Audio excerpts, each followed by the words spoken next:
السلام علیکم ورحمۃ اللہ تعالی وبرکاتہ۔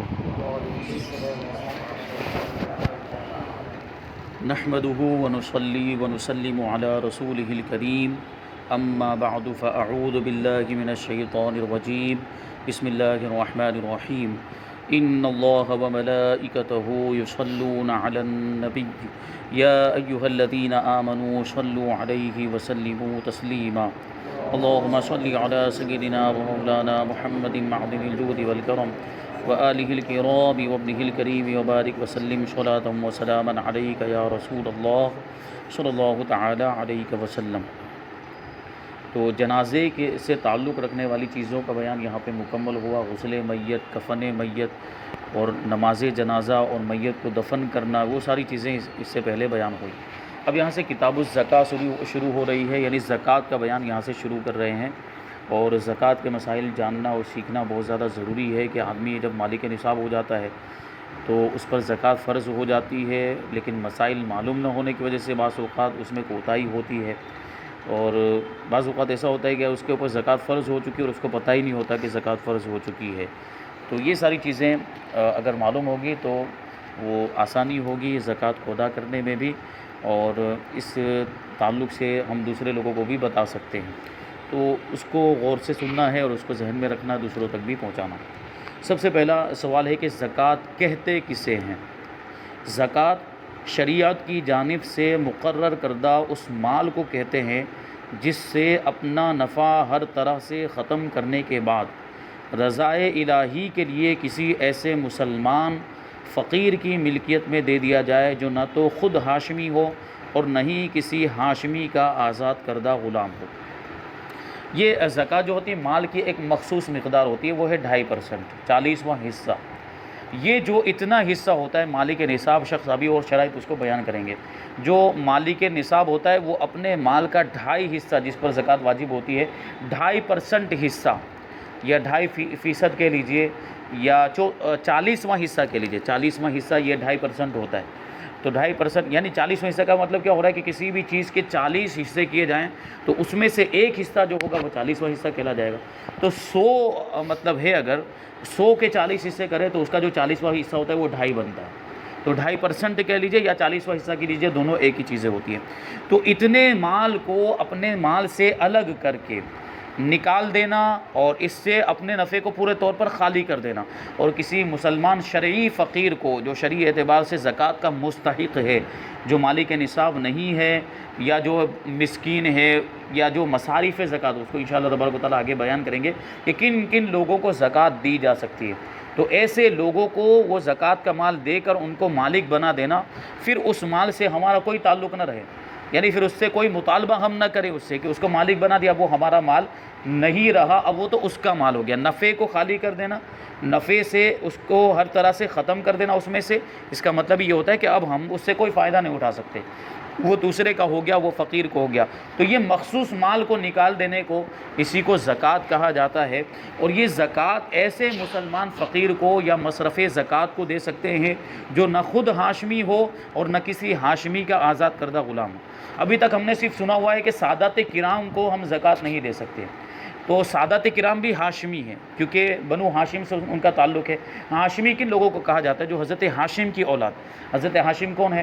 حضور صلی اللہ علیہ وسلم حضرت عبداللہ کے بیٹے، حضرت عبداللہ حضرت عبد المطلب کے بیٹے، اور حضرت عبد المطلب حضرت ہاشم کے بیٹے، تو ان کی اولاد کو ہاشمی کہا جاتا ہے۔ حضرت عبد المطلب بھی ہاشمی ہوئے، حضرت عبداللہ بھی ہاشمی ہوئے، اور رسول اللہ بھی ہاشمی ہوئے، رسول اللہ کی اولاد بھی ہاشمی ہوئی، اور حضرت عبد المطلب کی جو دوسری اولاد جیسے حضرت عباس ہے وہ بھی ہاشمی ہوئے، حضرت جعفر بھی ہاشمی ہوئے۔ پھر حضرت عباس کی اولاد میں جو حضور کے چچا ہیں ان کی اولاد میں جتنے لوگ ہوں گے حضرت عباس کی اولاد میں وہ بھی ہاشمی کہلائیں گے۔ حضرت جعفر کی اولاد میں، ابو طالب کی اولاد میں بھی جو ہوں گے کہ ابو طالب بھی ہاشمی ہیں، ان کی اولاد میں سے بھی جتنے لوگ ہوں گے وہ بھی ہاشمی کہلائیں گے۔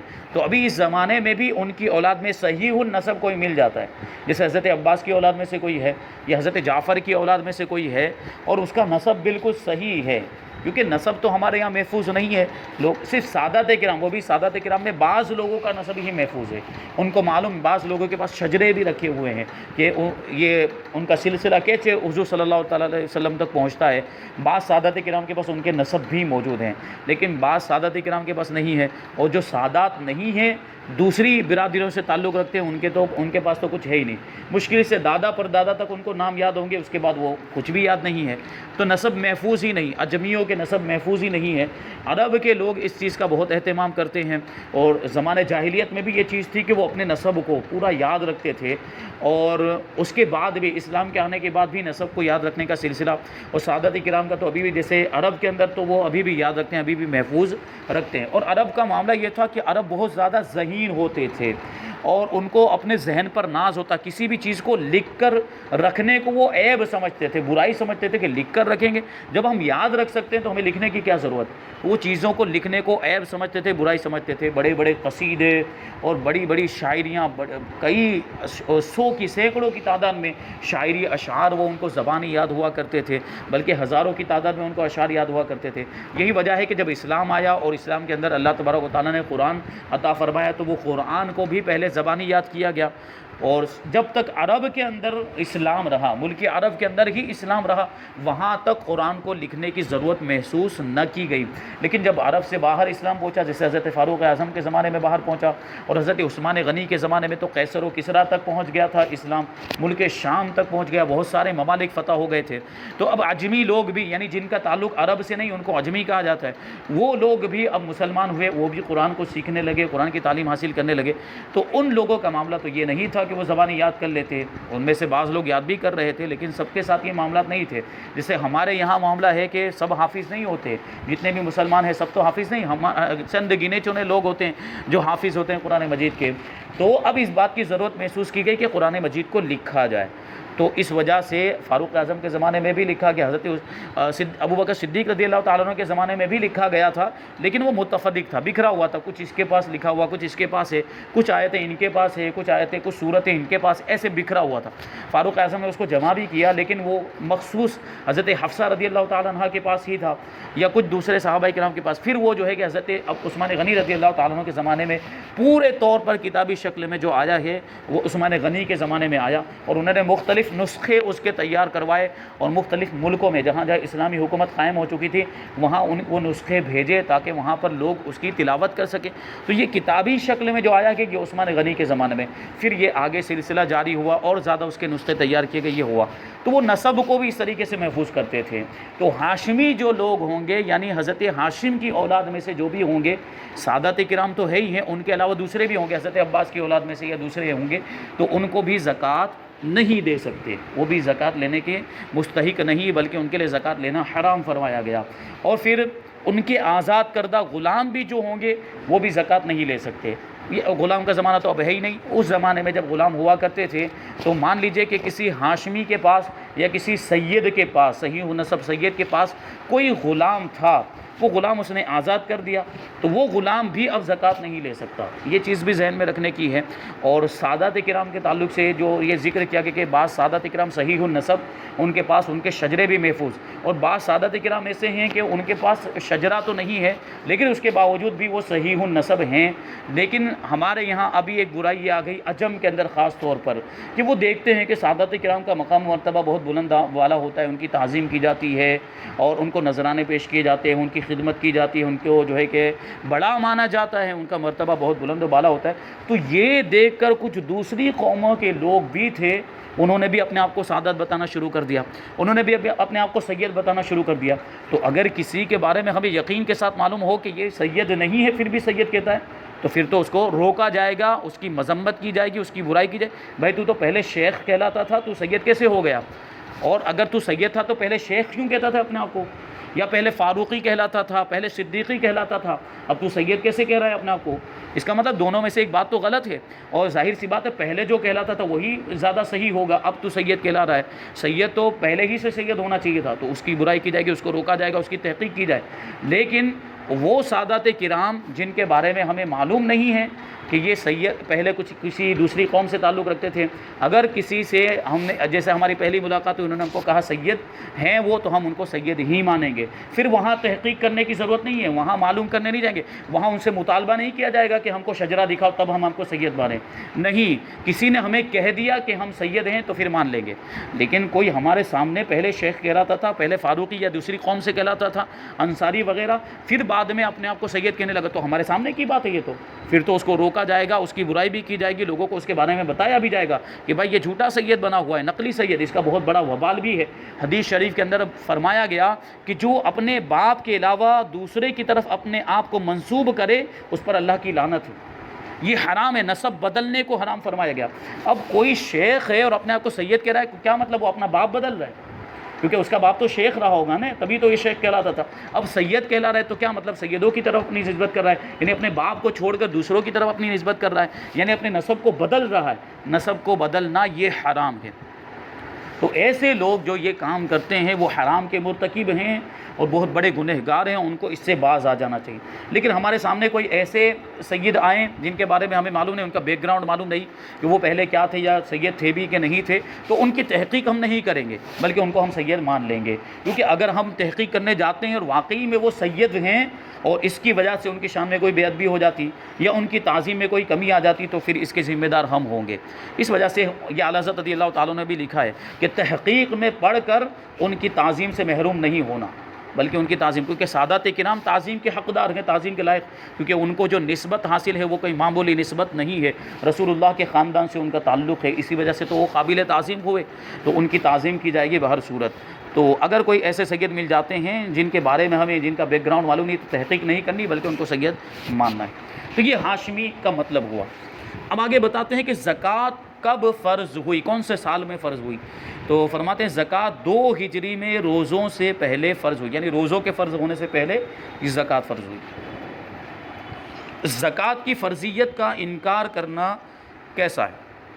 یعنی کوئی شخص یہ کہہ دے کہ زکوٰۃ فرض نہیں ہے، میں زکوٰۃ کو نہیں مانتا، یا زکوٰۃ کی فرضیت کا میں انکار کرتا ہوں، میں اس کو فرض نہیں مانتا، اس طرح کی کوئی بات کرتا ہے، یا کہتا ہے اس کی کوئی ضرورت نہیں ہے، اس کو میں ضروری نہیں مانتا، اس طرح کی کوئی شخص اگر بات کرتا ہے تو اس کا کیا حکم ہوگا؟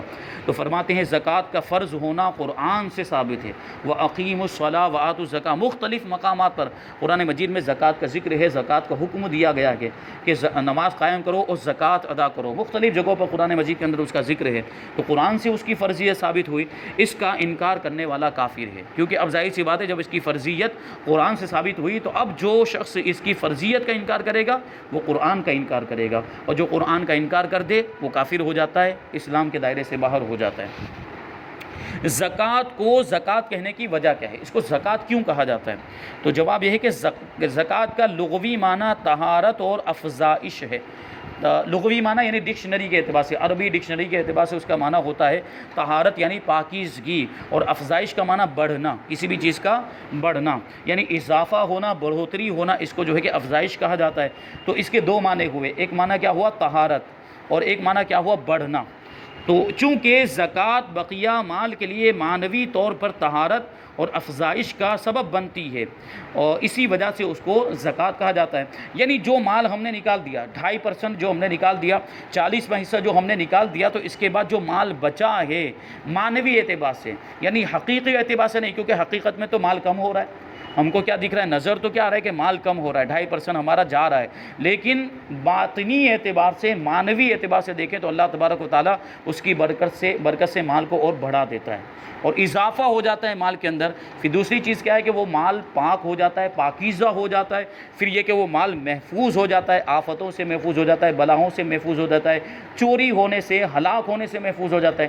جو لوگ پابندی کے ساتھ اپنے مال کی زکوٰۃ ادا کر دیا کرتے ہیں تو پورے سال تک آپ دیکھیں گے کہ ان کے مال میں نہ چوری ہوتی ہے، نہ کوئی آفت آتی، نہ ہلاک ہوتا ہے، یہ چیز بھی ہے۔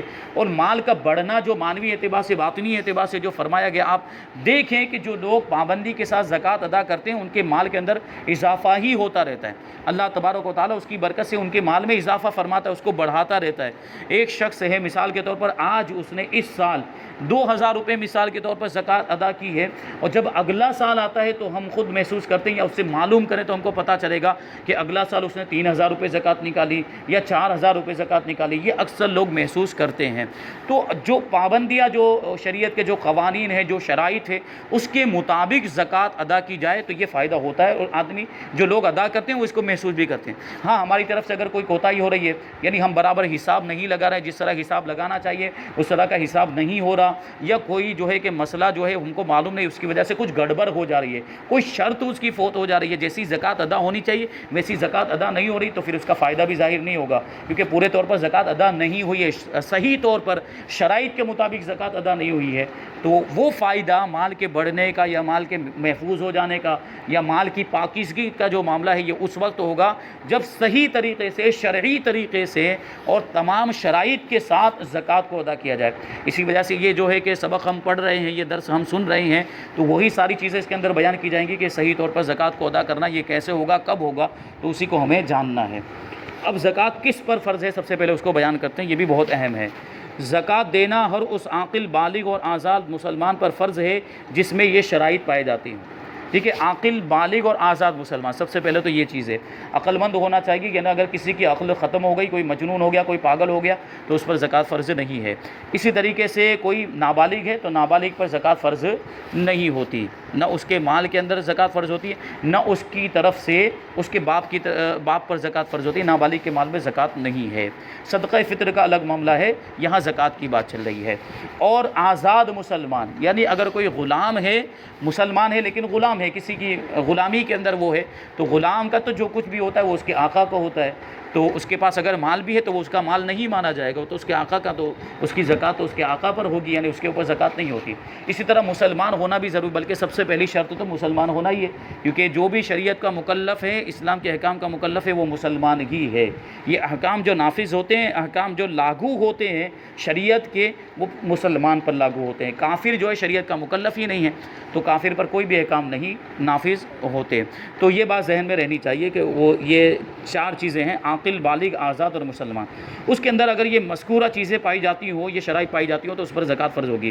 سب سے پہلی شرط ہے کہ وہ نصاب کا مالک ہو۔ نصاب مال کی ایک مخصوص مقدار کو کہا جاتا ہے۔ اب یہ نصاب کی پوری تفصیل بھی آگے ابھی آئے گی، ابھی یہاں پر صرف اتنا یاد رکھنا ہے کہ مال کی ایک مخصوص مقدار، اس کو نصاب کہا جاتا ہے۔ تو جو نصاب کا مالک ہو، یہ سب سے پہلی شرط ہے۔ دوسری شرط ہے یہ نصاب نامی ہو۔ نامی کا لفظی معنی ہوتا ہے بڑھنے والا۔ یہ جو نصاب کے برابر جو مال ہے، یہ بڑھنے والا مال ہونا چاہیے۔ اس کی تفصیل بھی آگے آئے گی کہ مال نامی کون کون سے مال ہیں، اور کون کون سے مال ایسے ہیں جو مال نامی میں شمار نہیں ہوتے، جو غیر نامی کہلاتے ہیں، ان میں زکوٰۃ نہیں ہوتی، اور کون سے مال ایسے ہیں جن میں زکوٰۃ ہوتی ہے۔ اس کی تفصیل بھی آگے انشاءاللہ تبارک و تعالیٰ آئے گی۔ ابھی صرف اتنا یاد رکھنا ہے کہ یہ جو نصاب ہے، اس کا نامی ہونا ضروری ہے۔ اور نمبر 3 جو شرط ہے، تیسرے نمبر پر، وہ یہ ہے کہ نصاب اس کے قبضے میں ہو۔